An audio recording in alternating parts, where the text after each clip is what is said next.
What's up, Jersey Jeff Eats foodies? Welcome to a Jersey Jeff Eats Second Helping Rewind. These Second Helping Rewind videos are where I show a food video from my other channel, the New York channel, that some of you older New York subscribers might have seen before, but many have not, and most of the Jersey Jeff Eats subscribers haven't seen at all. All of these videos are of course food related in places that I have visited in the past. If you've seen it before, hopefully it's something you might want to watch over, but if not, that's cool. There'll be lots more original content on the Jersey Jeff Eats channel every week. All I'm doing is adding content to this brand new growing food channel, and hopefully you'll enjoy it again or for the first time. Today's video is all about my visit to Gilley Saloon at the Treasure Island in fabulous Las Vegas. Let's check it out.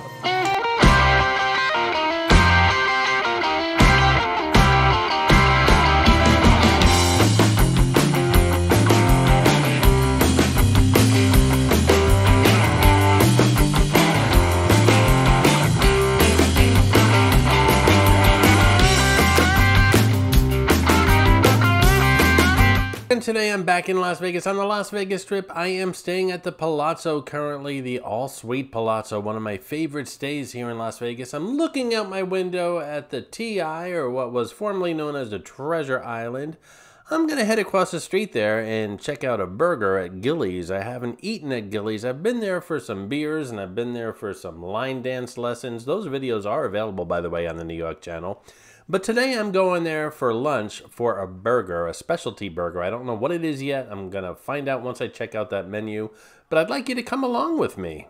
Before we cross the street, I'm just giving you a quick tour of the Palazzo suite that I have here, as well as the swimming pools and things. And well, again, one of my favorite stays here in Las Vegas. But we're going to cross that street. But crossing the street, if you visited Las Vegas, isn't as easy as it sounds. There's very few places on Las Vegas Boulevard that you can actually cross the street.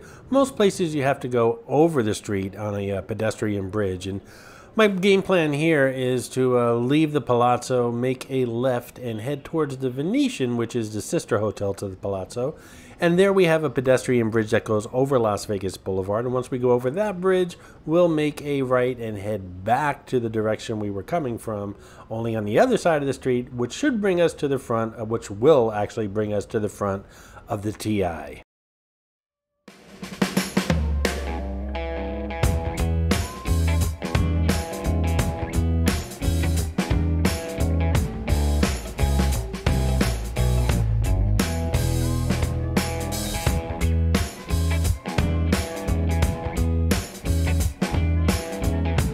In a little self-promotion here, I stayed at the TI, or the Treasure Island, about 2.5 years ago. It was a good stay. It's a good, reasonably priced hotel and casino on the Las Vegas Strip. Decent location. The room was clean, functional. Really had a good stay here, and like I said, it's reasonably priced. At the same time, I visited Gilley's back then and did a video on their line dance lessons, as well as the Bronking Bull and the Gilley's girls, and stopped by at the bar for a drink and had a great time while I was there, but I didn't eat there, so that's what this video is all about. But if you want to check out that Gilley's video from about 2 years ago, that's also available here on the New York channel. And you know you're in front of the TI when the surroundings around you become very nautical, like this boardwalk and the netting here. And by the way, that is Gilley's on the left-hand side. Several years ago, when the TI was actually called Treasure Island, it had a very heavy pirates theme with the ship show that was in the front. And lots of pirate-themed stuff going on inside. That was to attract families here, but they wanted to shed that family reputation and become a little more adult-oriented. So they changed their name from Treasure Island to TI. They stopped the pirate show in the front. A lot of the remnants of the old Treasure Island stuff is still here, but the show's no longer, and again, it's trying to call itself the TI at this point. And here you can see the remnants of what was that pirate show that used to take place, kind of like the Mirage Volcano and the Bellagio Fountains. It was a free show that people enjoyed stopping and watching. The remnants are still here, but the show is no longer. Right across from Gilley's is Señor Frog's, a great casual place for all kinds of food. They have a very extensive menu at Señor Frog's. You can catch a burger there, Mexican food, you name it, you can probably find it there. Great cocktails, a great place to hook up with friends and just have a quick casual dinner and some cocktails before you go out for the evening. Also on Sunday they have a Sunday brunch drag show, which I never caught because I usually get here on Sunday afternoon, and I stay from Sunday afternoon usually till late Friday, and I always miss that show. Something I always wanted to see. Hopefully someday I'll be able to catch it, and if I do, I will bring it to you guys. And on the right hand side we have Senior Frog saying give me 4. Unfortunately he doesn't have any thumbs, so he can't give you 5, but he can give you 4.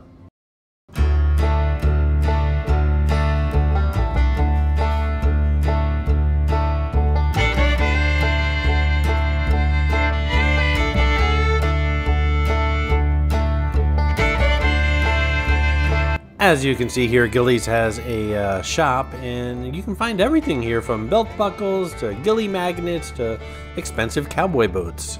Speaking of expensive cowboy boots, years ago when I was in college, I was staying here on the Las Vegas Strip at Caesar's Palace, and I won some money. I decided to buy myself something special, something I normally don't do, but seeing as I won some money, I wanted to go home with something special.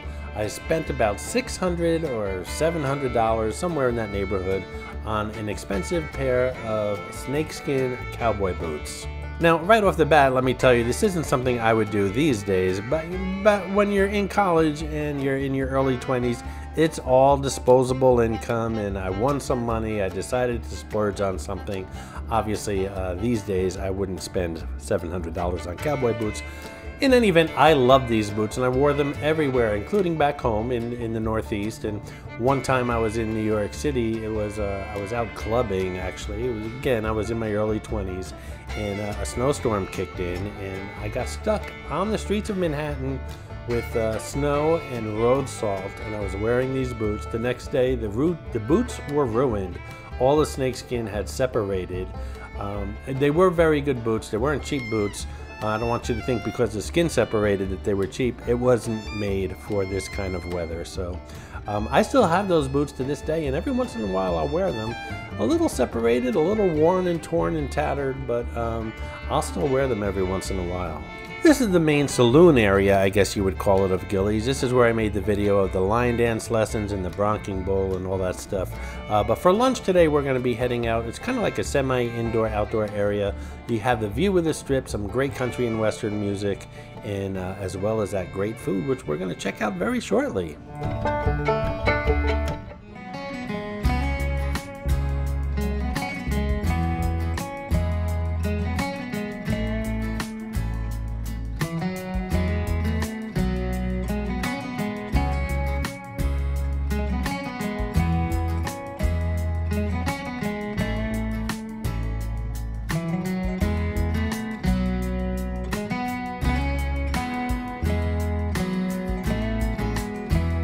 Howdy, partner. If you're liking what you're seeing, I'm thinking you should be fixing to subscribe to the Jersey Jeff Eats channel.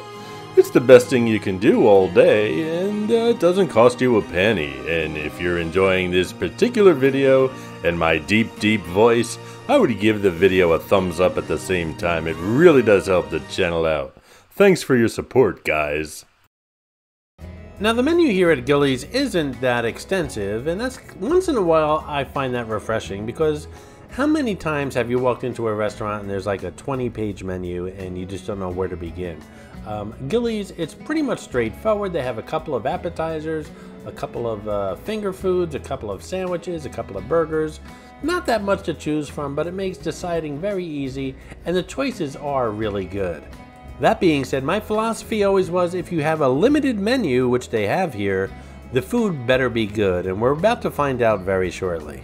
I decided to go with the Cowboy burger, which is topped with barbecued pulled pork. Holy cow, a burger with barbecued pulled pork on top, pepper jack cheese, crispy onions, and Jack Daniel's barbecue sauce for about 22 bucks.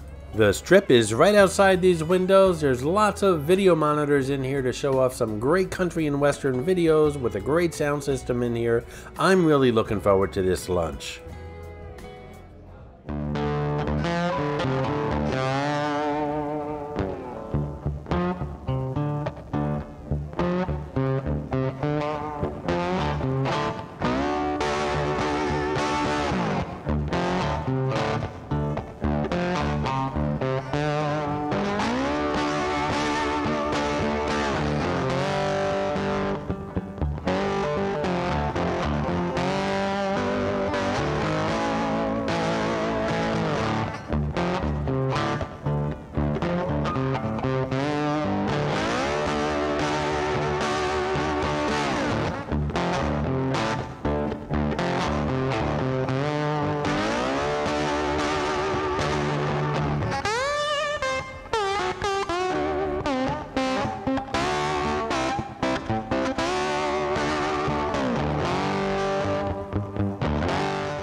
Let me tell you guys something. This is one sick burger, and I mean that in a good way. I like a good barbecue burger, but this is over the top. It's got that pulled pork, which is extremely juicy and tender.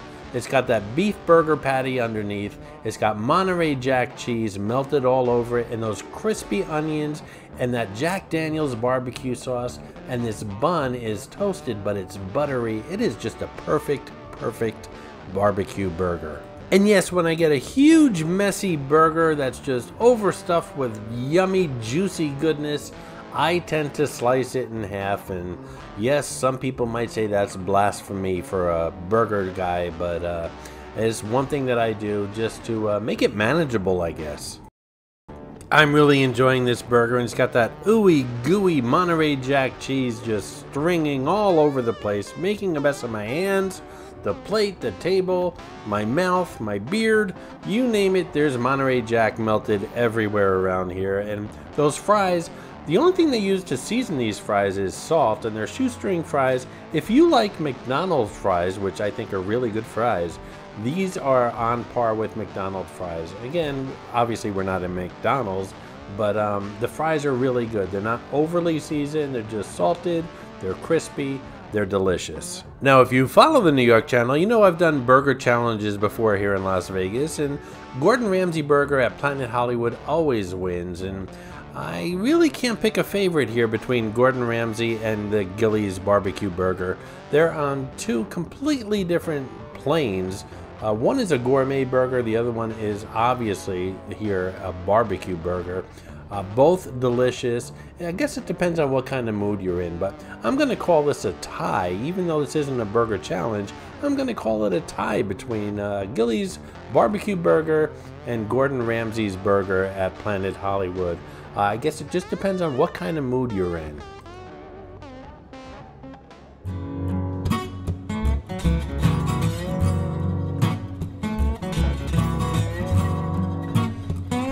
So my Cowboy burger was about $22, and my unsweetened iced tea was $3.75, bringing the bill with tax to about $28. And seeing as I'm here in Las Vegas, this was worth every penny.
Now this, my friends, is a real one-armed bandit.